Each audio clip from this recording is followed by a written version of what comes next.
Hello, good afternoon. I'm the Director of Stakeholder Relations with Women Building Futures, and it's my privilege to be here with Tracey. You'll learn a little bit more about how this relationship came about, but it's one that's near and dear to my heart, and I can't tell you the level of excitement that I have in being part of what Verna says is really history. We have an opportunity here that's absolutely unprecedented, and it's my honor and privilege to be here, so thanks for taking your time. Thank you. And Tracey? Yes, good morning. It's Tracey MacKinnon. I'm the Workforce Development Manager for LNG Canada. I've been on the project now for just over 4 years. For those of you who were here last night at the dinner, I had made a mention that I'm a long-term Shell employee. Actually, when you mentioned about your anniversary, so this is actually quite a week. So as of tomorrow, October 6th, I celebrate my 20 years at Shell. Yeah, tomorrow's October 6th, right? No, Saturday. October 6th is Saturday, so I'm ahead of myself. It's still within the week. But yes, I mentioned last night that this is the single largest private sector investment ever in Canadian history. It's something that I'm extremely proud to be part of the LNG Canada team. I'm proud to be a Shell Canada parented employee. This is something that Shell Canada certainly needs in the scope of the entire lines of business within Canada, and truly proud to be Canadian. Knowing that international investors have the confidence to look at Canada as a key area in their global portfolio to invest such significant dollars. So, yeah. Got lots to tell you on the project, but more importantly, we have lots to share with you around the workforce itself and what we're doing differently, and how we've partnered with Women Building Futures around promoting women on our site and really having that tagline of creating the most female-friendly work site in Canada. So we were waiting for some slides, which a last-minute person than I am, I just was trying to hand over the slides to Eric in the back within 15 minutes ago, but we're having some technical difficulties in waiting for that to come in. But if I may take the opportunity just for a few minutes to shamelessly promote the project. As I mentioned last night, all the qualifiers have been removed around the proposed facility or our plans to build the facility. Now that we are across that milestone or that goal line, that we are now in a positive final investment decision phase, that means we are ready to construct the plant and the pipeline. And I say we as building the plant.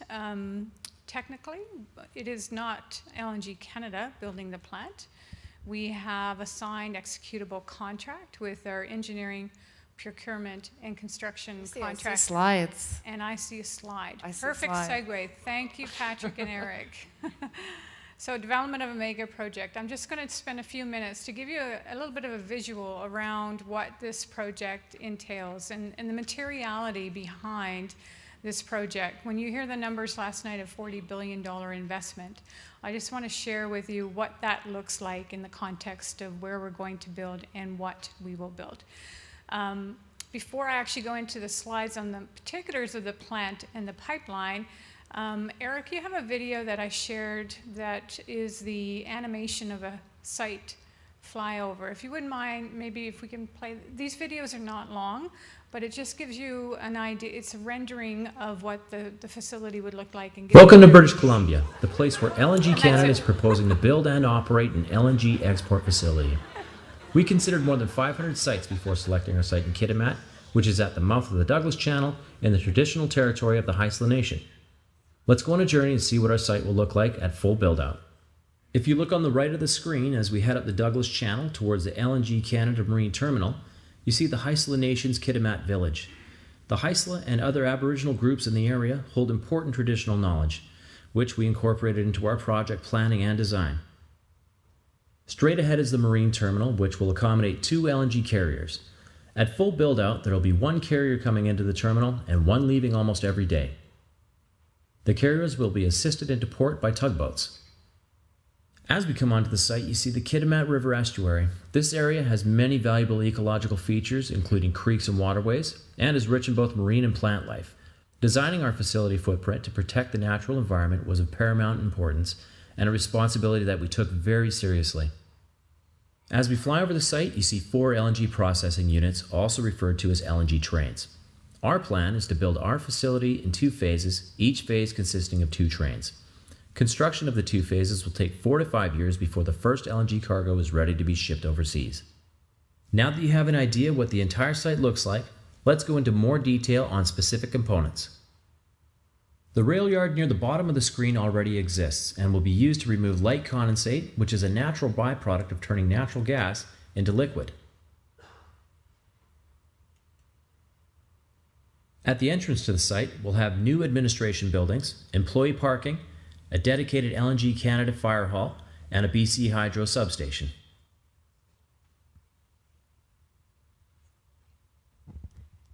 Eric, if I may. LNG Canada will draw wanna fresh pause that water for me, for please? facility process needs from the Kitimat. Thank you. This one is the longer version, so I don't want to take you too deep into the particulars of it. So we'll pause that video there because I really do want to carve out the time around the workforce and women in the workforce itself. So if you just wouldn't mind, Eric, going to the next slide. Again, I won't talk too much about it. After this one here. Thank you. So it just shows you here what I wanted to show you on this slide. You got a sensing from the video of what the actual site will be about. That's the plant itself in Kitimat. And on the bottom right-hand corner, this is what I referenced last night, the Workforce Accommodation Center, not the camp, Workforce Accommodation Center. That is part of the project. We being the engineering, procurement, and construction contractor of JGC Floor, they will be building this plant on behalf of LNG Canada. They will be the employer of the craft to build this site. At peak construction, it is expected to be around 4,500 people that are needed. And that doesn't include your rotational schedules and trying to accommodate that peak number. So thousands of people are going to be required. And so you need a workforce accommodation center that will support that. And, oh, thank you. And so we've taken the design of the Workforce Accommodation Center as a very specific area to focus on as a project of choice element. We wanted to make sure that we had the best facility, knowing that people are coming in on rotational schedules, where it is the most welcoming, respectful work site for women and for men. So I won't talk too much about it, but I did want to show you what that looks like from a rendering perspective. And then if I try to change, we'll have Eric change the slide, please. I can't seem to get that to work. It's just At least we roll with technology it. today. Yeah, the other part that's important to note is that this is about getting gas to the plant. So LNG is liquefied natural gas. So the gas is actually going to come from Northeast BC, from the Montney Basin. And of our 5 investors that we have in this project, they each have investment in gas in Northeast BC that they'll provide into the pipeline. And the gas will leave in Northeast BC. Each molecule of gas takes about a day and a half to get from Northeast BC to the plant in Kitimat through a 670-kilometer pipeline. The 670-kilometer pipeline will not be built by JGC Floor. There are 4 contractors that will be involved in building the pipeline, and that will be under the direction of CGL Coastal Gas Link, which is a subsidiary of TransCanada Pipeline. So the gas goes in the pipeline, it reaches Kitimat a day and a half later, and the plant itself has refrigerant technology where we actually take the gas and we chill it down to minus 162 degrees Celsius, and it converts it from its gas state into a liquid. The liquid goes into the ships that you saw in the video. One will be leaving each day from the port of Kitimat, and when it reaches the Asian market, it's regasified there, and it's intended to be used in replacement of the coal-based energy that exists in Asia today. So very much a greenhouse gas positive product that will certainly improve greenhouse gas emissions in Asia. Fascinating project. We will need thousands of workers. JGC Floor will need thousands of workers. If you flip to the next slide, I just want to show you in the context of the thousands of workers that will be on this site. It is critical, it is paramount that we have safety for everybody. And we have publicly said that we will be the safest project on Earth. We had a lot of discussion internally about that. Safest project on Earth. It's an ambition, it's an aspiration, but I think we'd be remiss if we didn't have that as our aspiration. Everybody needs to go home safe. And safety is included not just in the Kitimat plant, but along the pipeline. We're also going to be, we again, being the EPC in JGC Floor. JGC, by the way, stands for Japan Gas Company. They will be building some modules offshore, and they will be brought to Kitimat. But between the pipeline, the fabrication yards, and the Kitimat plant, we have a goal to be the safest project on Earth.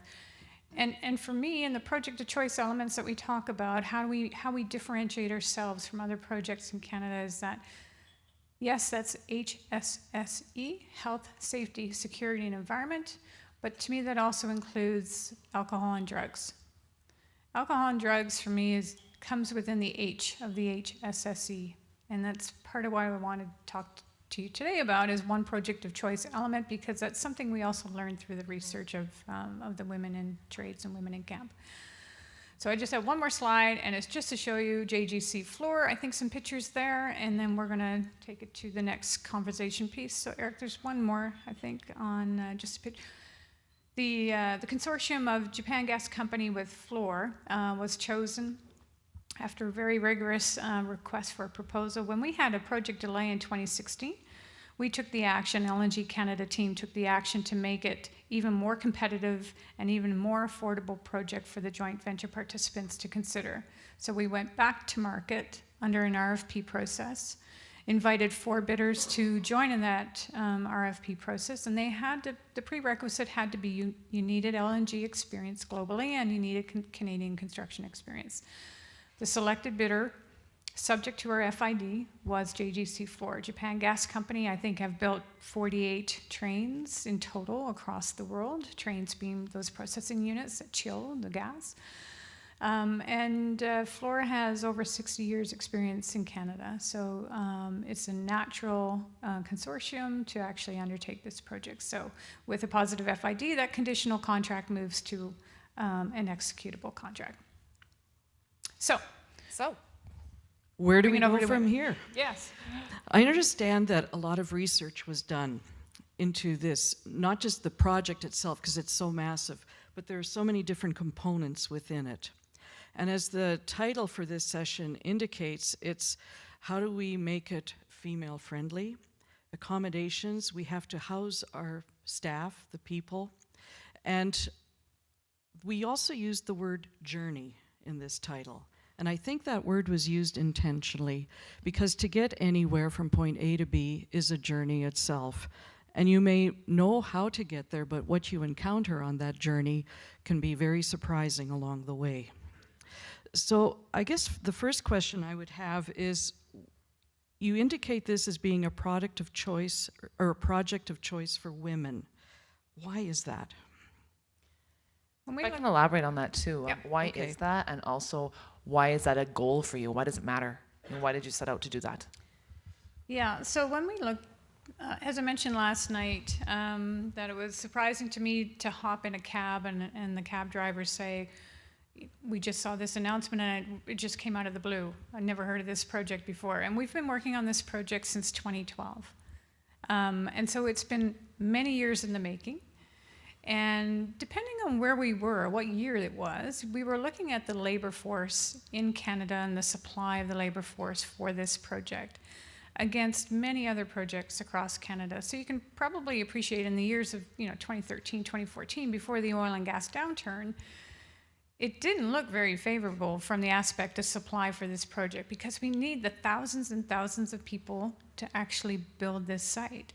And so it was rated very high on our risk register, where I would have to present to our joint venture partners and say, yes, this is a risk to our project, but this is how we're going to mitigate this risk For them to be able to make the decision to put that significant amount of money on the table, they needed assurances that they, meaning they through the EPC, will have access to the quantity and the quality of the craft to build this site, and that we wouldn't have interruption to schedule and ergo some additional costs.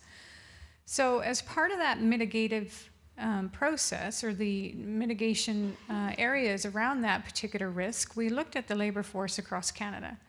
And what was startling to me was to look at the demographics across Canada and realize that half of the working population that could be in the crafts today are women. And when you look at the numbers in British Columbia, even against Alberta, 4% of women, 4% of the construction craft, in BC are women. And I think the number, more of a benchmark that we've been using in Alberta, is 5.5%. And it's been like that for a very, very long time. So we have this viable labor pool, an untapped labor pool of women across Canada, and more specifically in BC. We do have very much a local hire. I'm sitting here doing project promotion in Alberta, but we do have very much a local hire first policy, knowing that we need to hire within the borders of British Columbia first, we being the EPC. But we know that there's not ample supply in BC, and we will need to go outside of the provincial border. But we also know that there's not enough women in the workforce today. So how do we actually make our site the project of choice for women and men across Canada, and for them, particularly in 2012 and 2013 years, when there was choice of major projects across Canada, how can we get, as an example, even Eastern Canada folks to choose to fly over Alberta? Sorry, Alberta, I'm an Albertan, but I was working on the aspect of how do we get people to choose to fly over the oil and gas sector of northern Alberta and go to Kitimat, BC? What do we need to do differently, with specific focus on underrepresented groups? And our underrepresented groups are categorized as women, Indigenous, and youth. But my personal lens has always been on women. I'm a civil engineer by trade, by profession. You can probably guess how many years ago I went to university based on my anniversary with Shell, so it's more than 20 years ago. I graduated from university in Newfoundland, and I was one of three, very similar to Martin was saying, one of three in my civil engineering class. And ever since then, I've been an advocate of women in non-traditional roles, mostly in the STEM area, science, technology, engineering, math, simply because I'm an engineer. But when I started looking in this project about construction craft, it was equally troubling, if not more troubling, to see how many people of working population in Canada could be in the trades, and fabulous careers to be in the trades, and they're simply not there. And it hasn't moved in so long. The needle has not moved. And so my personal goal is to move that needle of 4% in British Columbia by having our site the project of choice site. Long answer, but sorry. That's a great answer. And so this leads me to my next question. I'm really curious. How did the two of you connect? How did LNG Canada and WBF come together at the table?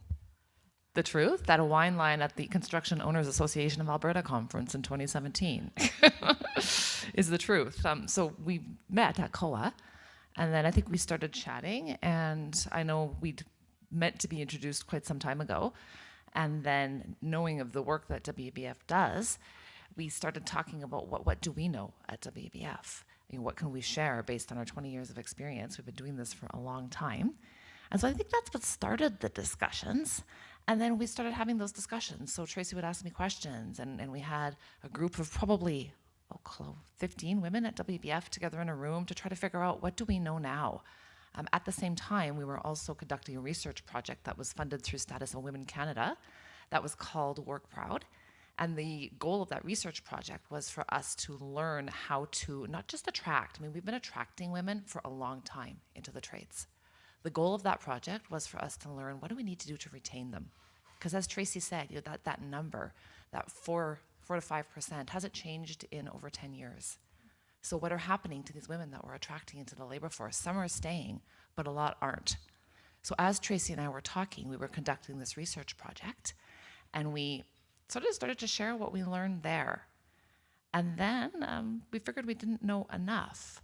And so I'll let you continue from here as to, why you chose us and then started to talk about that research and what that looked like. Yeah, and so Jackie referenced at the COA event, and Jackie did approach me. That wasn't the first time I had heard about women building futures. I mean, I had heard about women building futures through partnerships of Shell.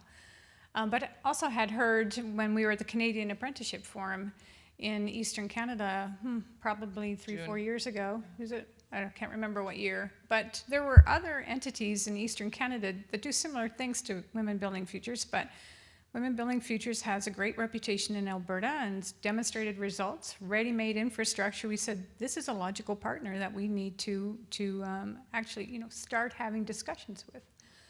And very much to Jackie's point, it's sitting down and thinking about what do we need to do differently. And I think there's a lot of great work. I know there's a lot of great work done across Canada through labor organizations, through government entities, through contractor organizations, multiple groups doing a lot of work around promoting women into the trades.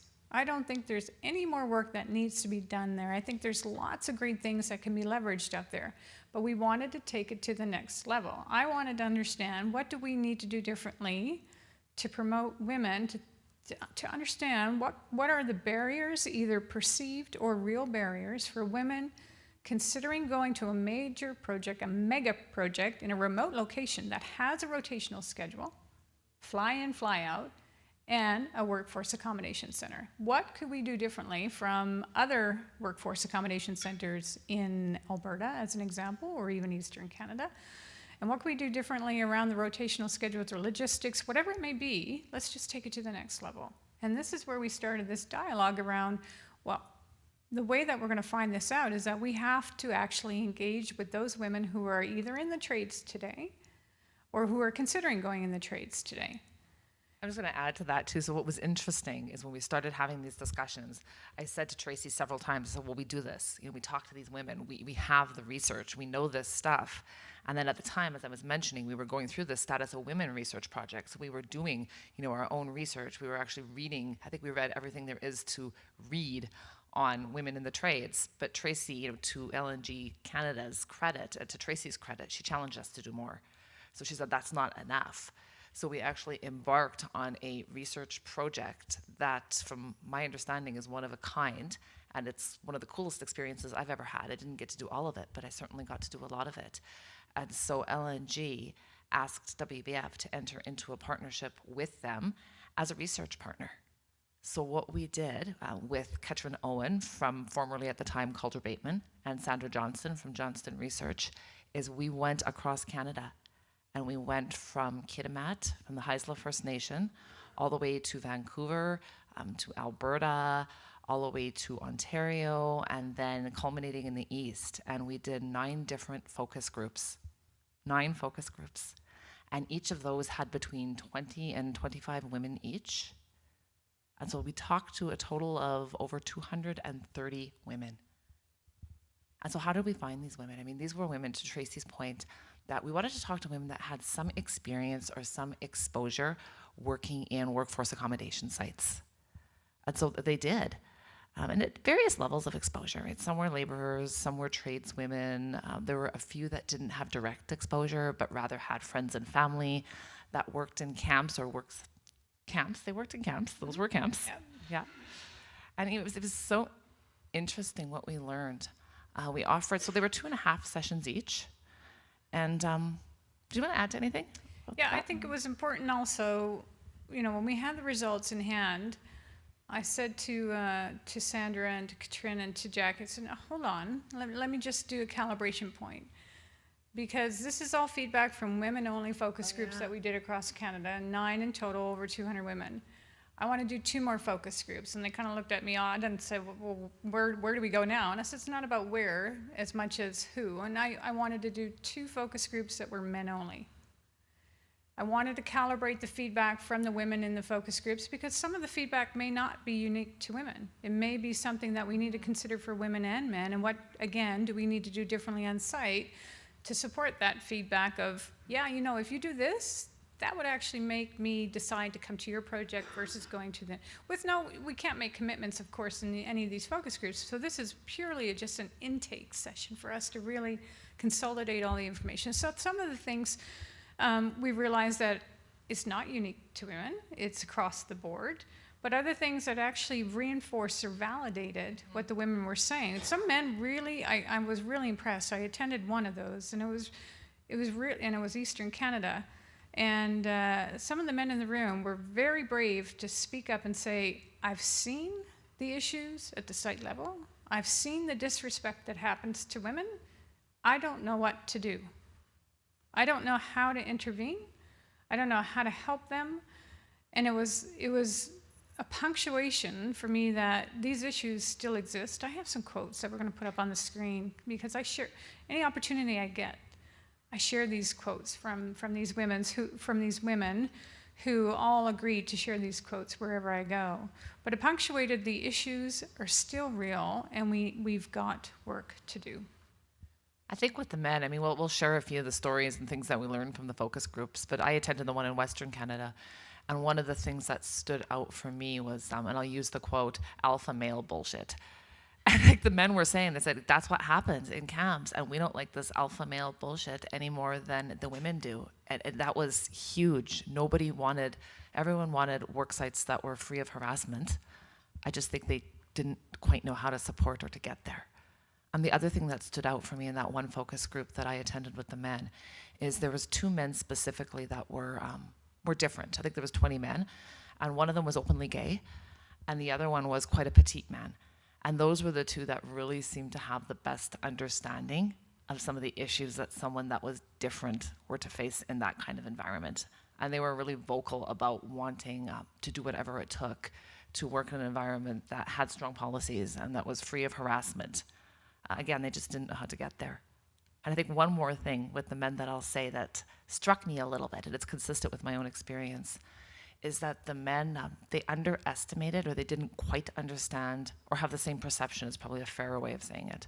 They didn't have the same perception of the amount of change that had to happen, that bridge between the difference of policies and what actually happened on site. So some of their feedback, some of the men's feedback was, well, we have these policies. This is already happening. I see women out there. There are women on job sites now, so there's no problem. Yeah. So that's very interesting. We've got the process in place. You've got your mandate. And this started in October of last year.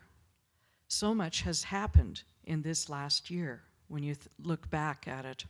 And I understand there were a lot of interesting findings in the research. And I'm wondering if we could spend a little bit of time digging into what is it that we learned in this research. And we touched on the process, but let's take it to the next step. So I have one slide, but I can't seem to advance them here. So Eric, if you're back there, there's one slide. Nope, I'm sorry, this is JG2 Flora, which I talked about. We'll keep going. Oh, actually, let me just put this up for a second. These are the quotes that I mentioned, just for you to glance over. It's very small, tiny writing. There's some positives here. I mean, changing your trajectory in life, that's what we want to hear. Getting handed the broom, no. I think, these are the indicators that we've got some progress to do, progress to make.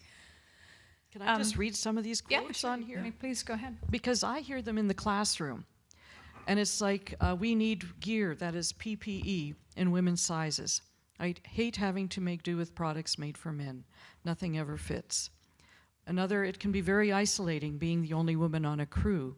At the end of the day, guys would naturally gravitate to meeting in someone's room to hang out and relax. I would just sit alone at night watching my laptop. This isn't very good for you. Another, I've always wanted to go into the trades, but I put it off when my kids were young. I just didn't know how I would make it work. And that is one that I hear over and over again. It's not just about getting a job. This is becoming a lifestyle choice. And how do I find that work-life balance in there? And, there's also reference to harassment policies, just the difficulty of working in a remote site, being prepared to put up with a lot of you-know-what, and some other comments there. So these themes keep coming back, and they're barriers, the way I see it, as to what's getting women in the site. One of the things, Vern, that you just said about women getting into the trades around their children, and they just didn't know how to make it work. One of the sessions that I attended, and I think this is where I was always personally really committed to this, but this is where I became really invested in this, is when I heard this woman say, and I think it was Calgary, I believe. I heard her say, and she was a fairly young mom, and she was a pipe fitter, and she went back to work when her baby was only 4 months old, and her husband stayed home to take care of her baby because she made more money, and it just seemed like the more financially sound decision. So I'm thinking, okay, that's great. And then she said, and she stopped, and she was having a hard time getting through her story, and I couldn't figure out why, because I'm thinking, this is really positive. She's going back, she's making money, she's obviously very successful, great. And then she said she went back, and it was so incredibly hard because she couldn't stay connected to home, and the environment wasn't welcoming, and it wasn't hospitable, and she just needed to get through it for the money. And she burst into tears. And you could just tell that this huge investment that she'd made in a career, and in a career that she loved, she always said that she really loved the work, it was tinged with this, sense of loss. Is the biggest thing that I can say. And I just thought to myself, this shouldn't be this hard. It doesn't have to be like this. Like, why can't women have careers that they feel really great about and also stay connected to their families? And hearing that story is when I really understood how important this work was. Mm-hmm. I think that's a really good segue to, Verna, to your specific question, yes. What do we learn? And one more slide here, Eric, and I promise I won't ask you anymore. But we felt that we could distill it down. There's tons of recommendations that came out. As you can probably imagine, doing 9 focus groups across the country, there's tons of suggestions and recommendations. We distilled it down into these 3 key areas, and very much what Jackie used as an example, managing home life from afar. Again, the calibration point by doing the men's focus group is that's not necessarily unique to women. There's lots of men out there doing rotational schedules, and they have kids at home, they have a spouse at home, or they don't have a spouse, but they have whatever their personal situation is, they too have difficulty managing home life from afar. So there's lots of things behind that we can consider. And the other pieces here about, work environment that will support a woman or arguably men to do their best. And very much to what Verna mentioned, that could be physical things such as PPE. Fitting PPE is really important. It actually is a safety issue if you don't have fitting PPE, whether it's a harness or coveralls or even your earplugs. They have to be fitting PPE. But also, to do your best, you need to have that respectful workplace. Just that emotional piece around being in an environment where you feel that you're respected and you're one of the craft and one of the team. And I just wanted to make one point that was consistently made in each of the women's focus groups. Please don't highlight us as somebody different on site. Very much to the question that was asked earlier in the last session about Indigenous women, but generally women were saying, I don't want to be treated as favored on site. I just want to blend with my crew. I want to be part of the crew, and I want to be respected by my crewmates. And that includes at the work site, at the workface, but then back in the accommodation center. And many women said, because we have this beautiful rendering of a workforce accommodation center, and we were asking the questions, would you like to have a dedicated wing? Would that make you feel more secure? And when I put into context how many people will be on site, and if you do the math, let's just use 5,000 people at peak construction, and you use today's percentage of 4%. So if we only had 4% women at peak construction, and if all 4% of that working population came to our site, you'd have 200 women. That's critical mass that you can think about, what can we do around that community of women? So when people started to think, wow, 200 women, I don't know if I want to be in a wing just with women. I work with these guys. I just told you I don't want to be popped out as being special. I want to live in the same area as the workforce accommodation area for men. So let's not split. So those are valuable pieces of feedback where you think in the context of how many people and the design that we have, how do we optimize the integration of women, men, and generally underrepresented groups in camp in the Workforce Accommodation Center, where you're going to spend a number of your hours off shift, but then also on site as well. And then the last one, I can't even read the details of the last one. Worksite and accommodation that is welcoming, Right. comfortable, healthy, and safe. Yeah, and this, I do want to just make that additional piece around the alcohol and drug part of it. When we talked about safety on site, there was a lot of conversation Lots of conversation around about women alcohol and feeling, they would ask the question, well, what will be the alcohol policy on site? And it's not a decision that was taken lightly at the time, and it will be subject to what our EPC JGC floor will actually roll out as part of the camp management program. But we had lots of discussion around whether it should be dry camp, wet camp, or controlled wet camp. Controlled wet camp is predominantly what you'll see in Canada now, where you're allowed so many drinks per night, and so you're given, you'll have an RFID tag potentially, or tickets, or whatever it may be. You have a certain number of drinks that you're allowed at night. But we had also planned to have a dry bar if people choose not to go. But that was it actually surprised me how much of the conversation revolved around what will the policy of alcohol be on site, because it is really important to women from their personal security perspective to know how much alcohol could be potentially consumed, or can people go into town? I mean, we can't create a jail. People are allowed to go into the Kitimat community. So, we also considered the impact community. We've gone through a whole host of consultation processes with the Kitimat community to look at those factors. And we actually hosted a Kitimat focus group as well to get their feedback on such things. So I just wanted to punctuate that piece, because alcohol and drug is a part that we really need to think hard about. And in particular on the drug aspect, knowing that in BC, and it's not unique to BC, but BC has launched a state of emergency, I guess they call it. The Ministry of Health has launched a state of emergency around fentanyl. And Premier Horgan, when he came into office, he set up a new ministry called the Ministry of Mental Health and Addictions. And it's intentionally there to respond to the fentanyl crisis. So it is alcohol and it is drugs that we need to think about. Another thing to add to the alcohol and drugs piece too is there was a lot of concern, and I think this goes back to an overall theme around connection. So women wanting to feel connected to the home, also to feel connected to the local community. So if they're in a place like Kitimat, how can they exist so that they're a functioning part of that community, not just fly in, fly out in the traditional sense where they exist apart from that community. So then when you take something like alcohol and drugs into that, there was a lot of, a surprising to me, amount of concern for what about people who have addictions issues? What kinds of supports will be there for them if you're in an environment that's either a wet or a controlled camp? So I thought that was really interesting.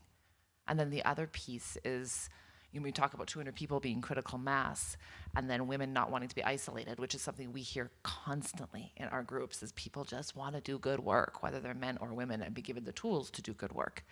So you have some of these policies like women in these separate corners and wings of camps down a really, really long hallway where they're walking by themselves in the middle of the night to get to their rooms or out or whatever the case is. And so some of these policies that have the best of intentions can have really unintended consequences. So being mindful of that was something that came out too. Yeah, and maybe just one more comment around the fentanyl, because I know everybody's acutely aware of that issue across Canada.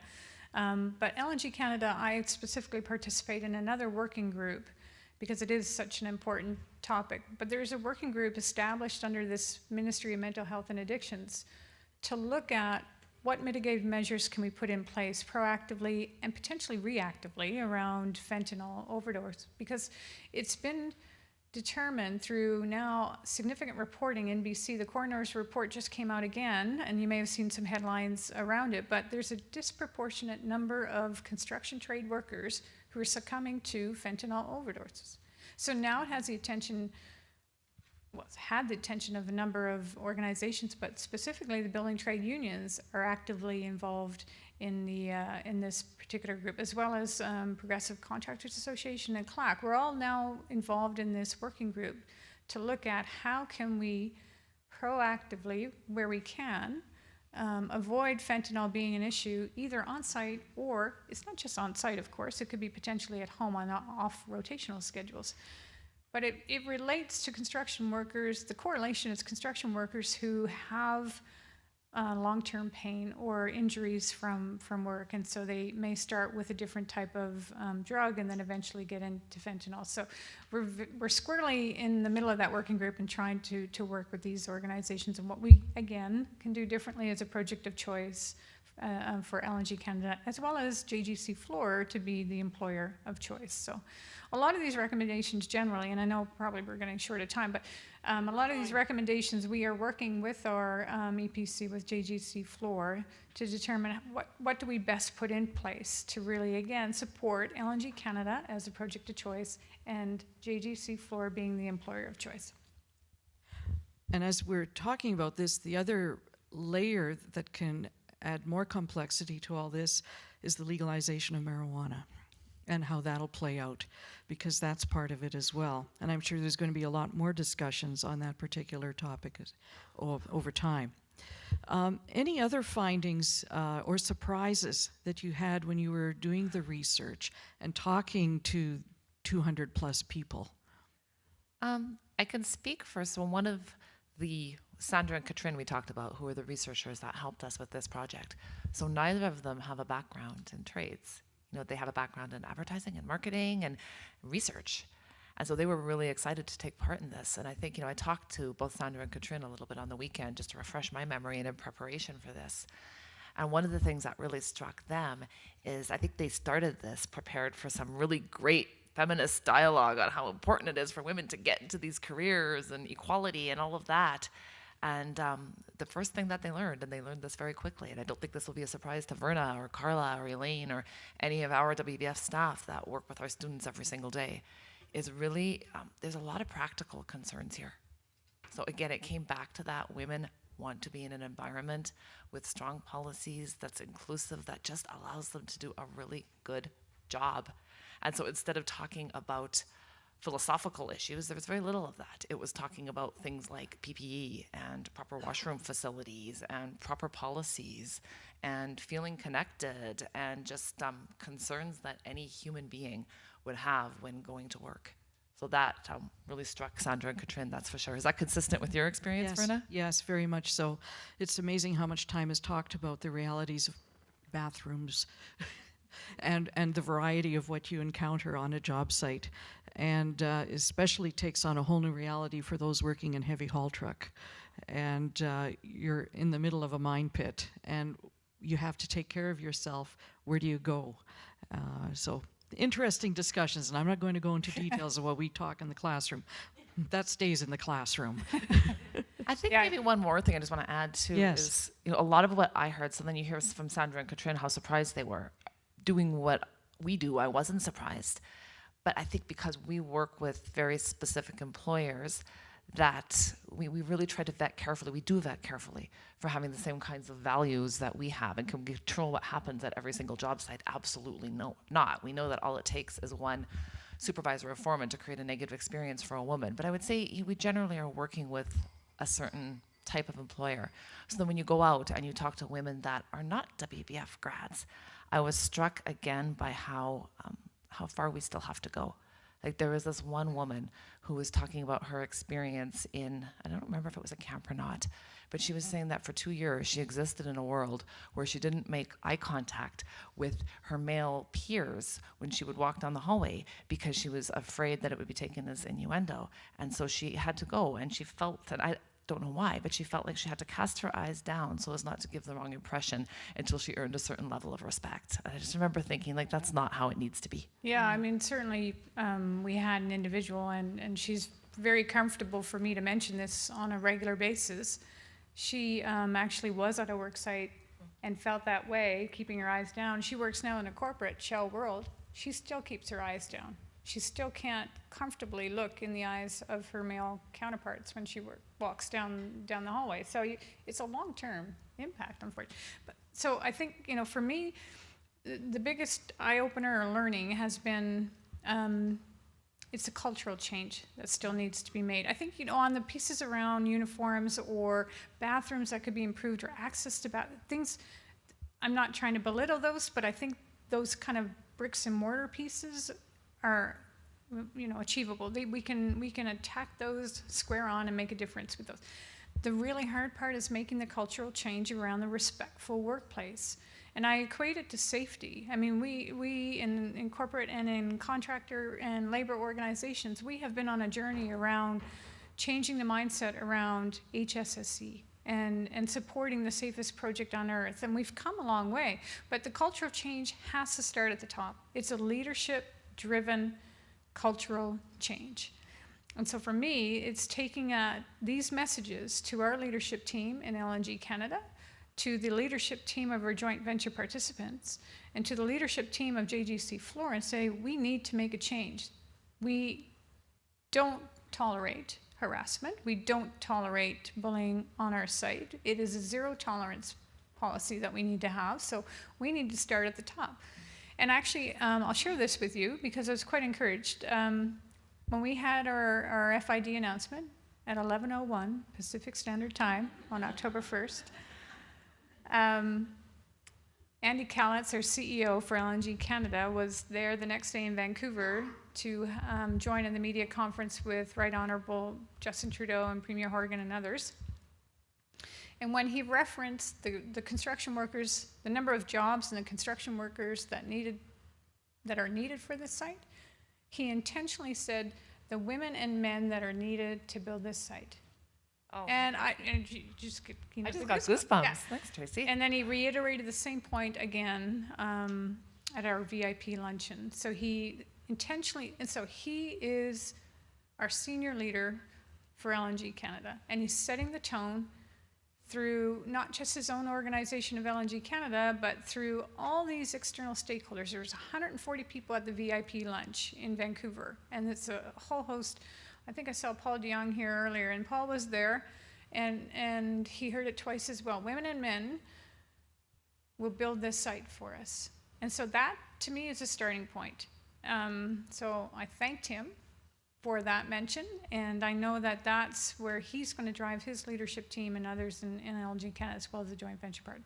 Now, I think that's just, again, the beginning of that journey. We need to really start to work some of these training pieces or cultural change pieces with many leadership teams. So as part of these recommendations, the next step for us is developing these strategic partnerships. One will be certainly with Women Building Futures, but we are looking at other organizations who also have some good policies and procedures in place. I know Build Force has been working on a piece of work that is soon ready to be launched, and it would be another aspect that we can consider bringing into our site. So very much a collaborative effort amongst many organizations and groups to work with LNG Canada and JGC Floor to really change the culture.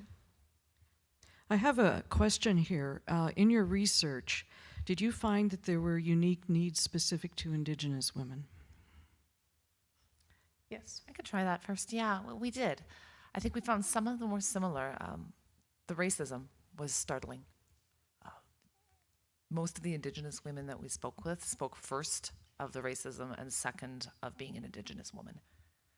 A connection to the Highway of Tears. I don't know, Tracey, if you want to speak specifically to that. Yeah, so you may not be familiar with a report called the Firelight Report, but this is specifically within British Columbia. When the Prince Rupert gas transmission line was proposed to go through northern BC, there was a funding provided to local Indigenous communities along that pipeline route to think about what could this pipeline do differently. And why that funding happened relates to the Highway of Tears, which is Highway 16, where a number of Indigenous women have gone missing over the years. And there's been a connection of dots made that industrial camps, they call them, industrial camps in Indigenous communities is the name of a working group that's been put into place as a response to this Firelight Report. But in essence, it indicates that there is an extreme negative impact when industrial camps come into local Indigenous communities. Many women go missing, many women become pregnant, there's sex trafficking, all of those negative pieces that you can imagine tend to be correlated to these industrial camps. Now, rightly or wrongly, if you can make that extension, it's sometimes hard to draw those conclusions, but it caught the attention of the provincial government to the point, now they want, under Premier Horgan, they want an official provincial response to this Firelight report. LNG Canada and TransCanada Pipeline, our pipeline partner, are an active participant in this working group to look at means, again, to mitigate the negative impacts of camps, or generally an influx of industrial workers into a remote location to the Indigenous women and children within the communities. Now, having said that, industrial camps are normally those camps that are very mobile. So along the pipeline, we will have a 670-kilometer pipeline built by Coastal GasLink, TransCanada Pipeline. They will have multiple camps along the pipeline, 11 to 12 camps that they will be moved. We have a camp, Workforce Accommodation Center. In essence, it's a village sitting there for 5 years. It's quite different than the other camps, but there's still remote locations where people come in fly out away from home. So we're participating in this working group to understand, number one, what have been the perceived or real impacts on the Indigenous community by having these rotational schedules and a high influx of industrial workers coming into the location. So what has been more importantly, what can we do to mitigate any of those issues and have them not happen again going forward for the next 5-ish years through our construction? So there's a lot of specific things, to your point, to your question, Verna, there's specific things that we need to consider. And I reflect on Roberta's session earlier. I mean, it is very much cultural competence. And I wrote that down today because we've been saying all along cultural awareness. Yes, everybody who comes on our site has to go through a cultural awareness program. But is that cultural competence? Maybe we're not quite on the mark. I don't know, but it's certainly around the consultation that we need to have with the local Indigenous communities and what can we do differently.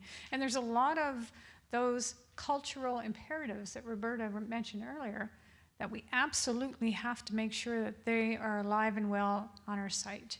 And I think by having all of those things, then you start to drive that awareness and competence amongst the construction workforce, and then ultimately having zero negative impact, and we have zero tolerance for such negative behaviors. So yeah, there are some specific things that we need to consider for Indigenous women and men and children.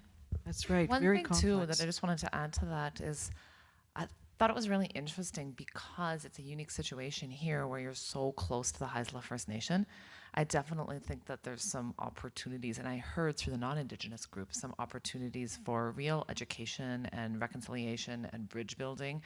There's a want for community and a want for connection, both from Indigenous women and non-Indigenous women. So I think that that's an opportunity that I would challenge you to seize. Absolutely, and I think, not to always have a negative tone, because in Vancouver, when we did our media conference, we had Chief Crystal Smith there as a signatory to the event, and she is the chief of the Haisla Nation, and Haisla is the traditional territory upon which this site will be built.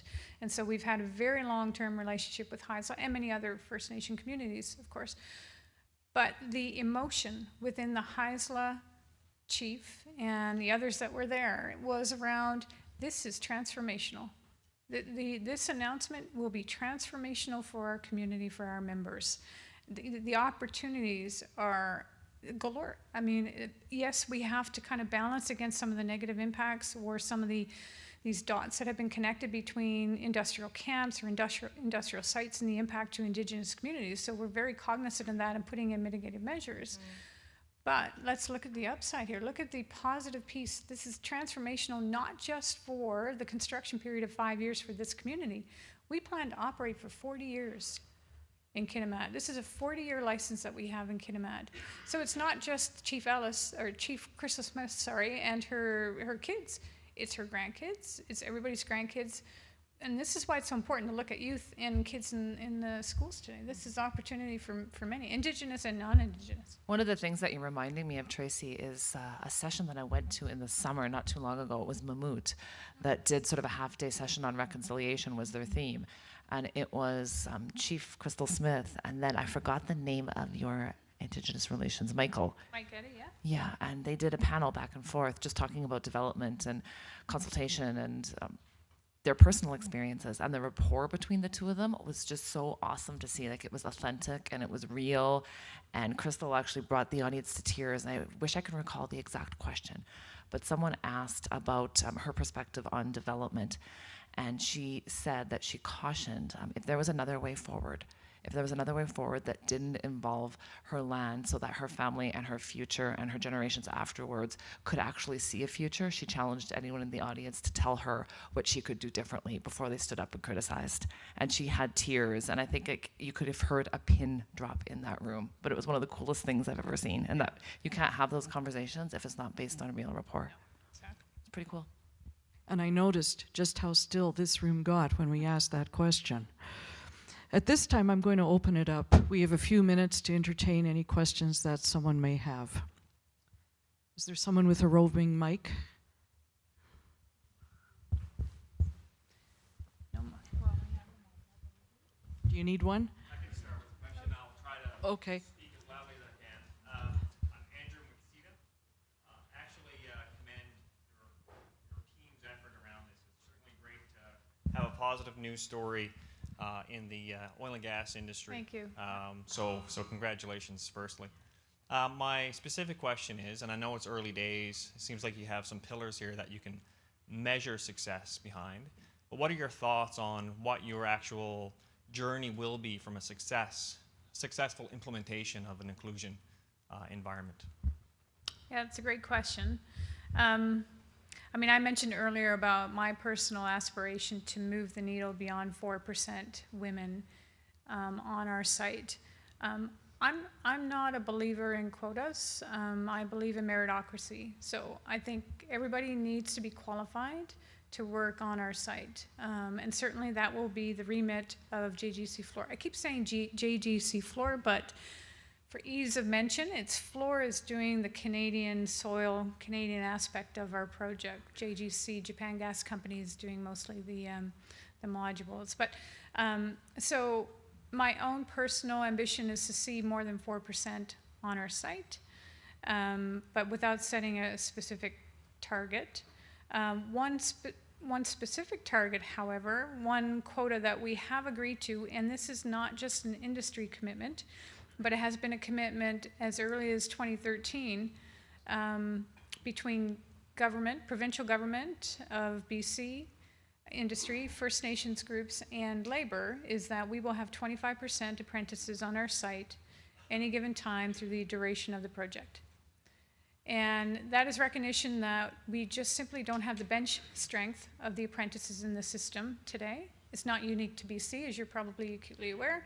It is something across Canada that's an issue where we need to think about how do we build up that pipeline of apprentices, which will include women, and it will include youth, and it will include Indigenous people.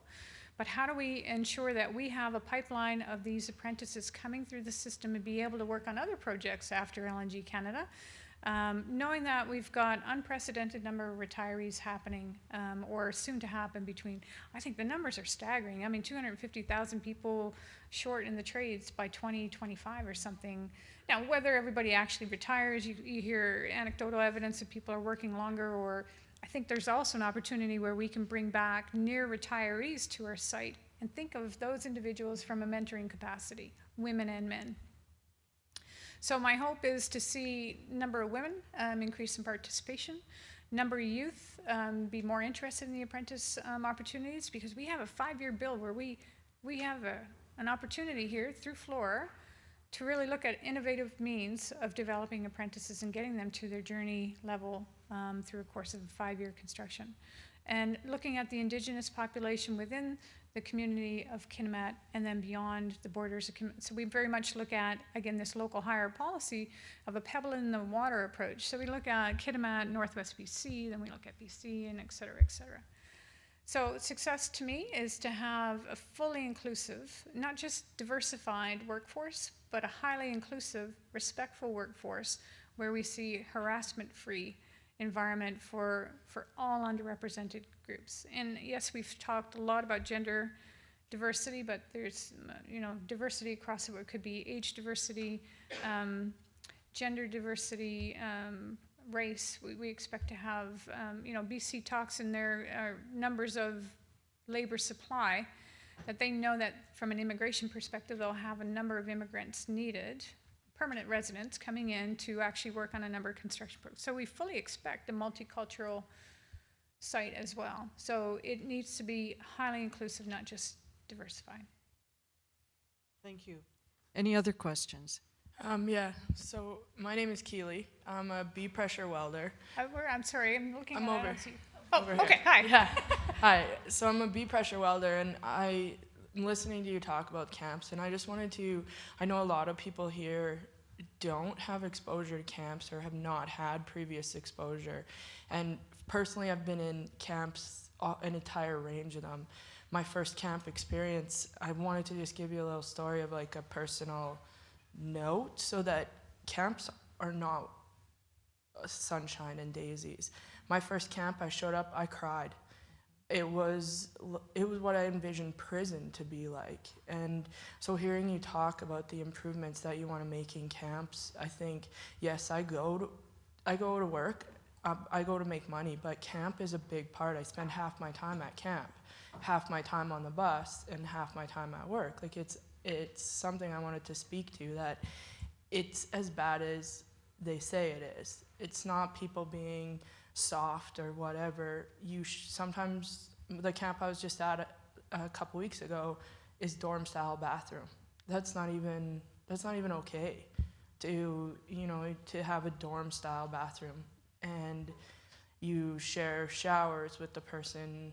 It's not, but I've been at camps where I've had my own shower, and those are the ones I'm happiest at. Those are the ones I find that I work better, my production is better, because I'm happy at night. I'm not, you're not stressing about whether you have to hold your movements all night, because you don't want to get up and go to the bathroom and walk down the hall in the middle of the night. So I just wanted to speak and give a personal point of view about camps, that isn't important. Like, you focused a lot on camp in this conversation, but that's an important part of work, especially working away. And I choose my work sites. I'm at the point where I can pick and choose where I want to go to work, and I will choose my work site based on the camp. I don't like going to camps with dorm style, and I will not choose to work at that site because of that. So people will leave Alberta to go to a better camp when you have sites that aren't converting over to Jack and Jill, even the lesser of two evils. Yeah. So yeah. Thank you for sharing that and being so honest. If we have time, we have one more video that I want to share, and where the quote in the video says, "We have to get it right first time." If you don't get it right the first time, people don't come back. And I think Floor will, certainly work within those, knowing full well with their 60 years plus Canadian experience, that you can't afford to have attrition on a major project where you need thousands of workers. And the camp is critical. The camp is critical. And I can share with you, when we went through the focus groups, we showed renderings of the camp, what they're to look like. So the design has been, in essence, complete, and it's what Floor will be following from a build perspective. But these are executive suites. There's no more Jack and Jill. That's but I hear these, even the group shower, they still exist across Canada. But no, our standard is executive suites, that you have your own bathroom. There's design considerations for the mattress. There's design considerations for the acoustics in the room. It meets hospital standards, is my understanding, so you don't hear anything around you. That's other complaints that we've heard through the years, that you need to have a soundproof room if you can. We've really, really taken the time and the energy to consult with a number of organizations again long ago and develop and design the best camp that we can under the Project of Choice banner. So I would love to see you in Kitimat working there one day. I'll come up and see you in your camp location. Thank you for sharing. At the back of the room, please. Yeah, good morning. My name is Rennie Houle, Whitefish Lake First Nation. I really thank you for your research and planning you've done for inclusion of Indigenous people and also for Indigenous women and for women in general. We've been very proactive in our First Nation with employment training for the past 10 years, and in particular in the construction industry. And just recently, we did partner with WBF in bringing a satellite program, their program, into our First Nation, and involved 5 Native communities, and we trained 11 women, Native women in this training initiative. And that's the good part, and I commend WBF, a very reputable organization. And I have a strategic plan and commitment in trying to train and mobilize our Indigenous women into the construction industry. Saying that, like I said, I commend you in your planning and reaching out and involving Indigenous people.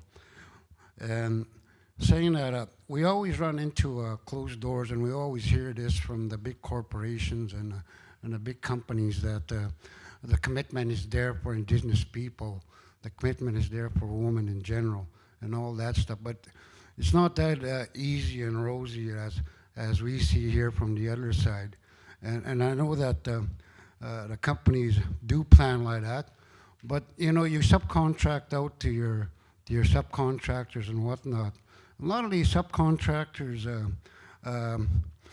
say in their bids that they're going to include, but nobody monitors them. Nobody checks up on them whether they are or not, or fulfilling the commitment of their bosses, which is the LNGs and the Syncros and the Suncors and the Enbridges. And I don't think there's any monitoring or anything like that, because we're still running into barriers and closed doors, and we're still battling hard to get our foot in the door. Over the past 5 years, we've concentrated strategically in delivering construction craft labor with CLAC, national organization, and also with building trades, Local 1325. And we concentrated on scaffolding industry. And we partnered both in the building trades and in the CLAC side. We're very successful. We have around 100 skilled scaffolders now, and we're still continuing to train our people in that industry. Hopefully down the line, one of these days, we'll have our own scaffolding company, so we can be a contractor of LNG. But anyways, keep it short. We do have some women in there, and always like with the economy is kind of tight right now in Alberta, and I wanted to get, I guess, my foot in the door with LNG. And we have a skilled labor force, not only in scaffolding, but in the various trades at Whitefish Lake. So I wanted to connect with LNG of their, not only with their Aboriginal worker, but also with the subcontractors that you'll be having. What process or how do I go about that? So from now that we're officially FID positive, so in a past the goal line perspective, contracting opportunities are already being made available online for the project. There's 2 real areas that you can go into. It's on LNG Canada's website for contracting at LNG Canada, I think, and then also on Fluor's website. You can access contracting. So that's the contracting opportunities itself. I'm really encouraged to hear all the work that you've been doing from an Indigenous perspective around construction craft worker program, which we're also looking at in British Columbia. I'm happy to speak with you offline of the things that we've been doing to improve readiness of the First Nations population, not just Haisla, but generally in BC. And arguably that doesn't need to be limited to British Columbia, but certainly on our local hire first policy, we've been focusing on a number of initiatives in the last few years. I think we're over now the $2.8 million mark on how much money LNG Canada has invested in workforce development, and that is for Indigenous and non-Indigenous communities. But certainly we have looked at British Columbians in general, and improving readiness to go into construction, as well as funding a number of apprentices who either want to start their journey or can progress their apprenticeship program or complete. We've actually been able to help 1,000 people, over 1,000 people in BC now, to get their either begin, progress, or finish their apprentice program, which is, we're really seeing some materiality to the benefits of these investments. The other part that I'll mention is that LNG Canada has impact benefit agreements, of course, with various Indigenous communities, in particular Haisla, because we're operating on their traditional territories. But as part of that, there is an education and training aspect. So I sit on the education and training committee with that organization, with that community. And we've been looking at the last 4 years, what do we actually need to do to improve the readiness of that community in light of potential and now a real construction schedule that's forthcoming. And now, more importantly, we're shifting our thinking to say, yes, there's construction, but again, we want to see local community be on our site operating for 40 years. So how can we leverage the construction period to build the capacity and be ready for the operational roles? So happy to chat with you. I mean, there's so much around building Indigenous capability in readiness for mega projects like this.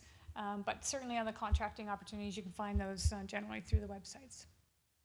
Thank you. I'm mindful of our time. I see one question. Let's make it a quick one, and we will wrap this up. Good morning. My name is Pat Bedard. I'm a Dean of Trades at Selkirk College in Nelson, British Columbia.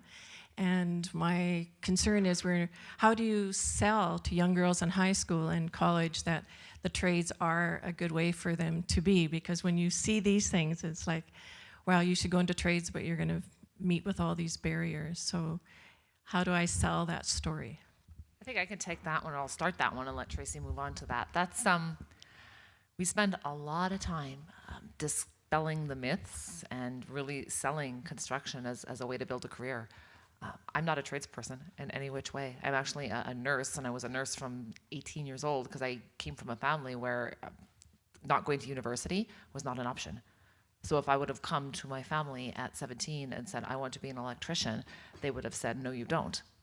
It honestly never even crossed my mind. And I think that's incredibly sad because I see now the careers that can be built.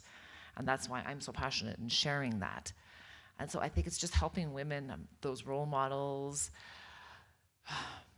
dispelling some of the myths and misconceptions. So looking at, camp doesn't have to look like what some of the experiences are.